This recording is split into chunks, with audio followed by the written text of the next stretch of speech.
এখনকার কিছু আলবাল ছাল ক্যাপকাট এডিটর দুদিন টেমপ্লেট ব্যবহার করে ফটো বসিয়ে নিজেকে বড় হুনু মনে করছে।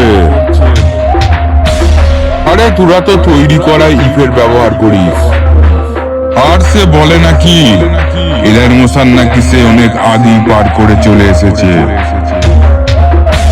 আরে তোর কথা তো ছেড়েই দিলাম, তোর বাপেরও তখন নিচের কাঠুর গোড়ায় কাঁটা কাঁটা পালকও বেরোয়নি। তখন থেকে আমি এই লাইনে আছি, আর তুই আমাকে শেখাচ্ছিস এলাইট মোশন কবে এসেছে? চুপচাপ বাড়ি গিয়ে দুবার নাড়িয়ে শুয়ে পড়।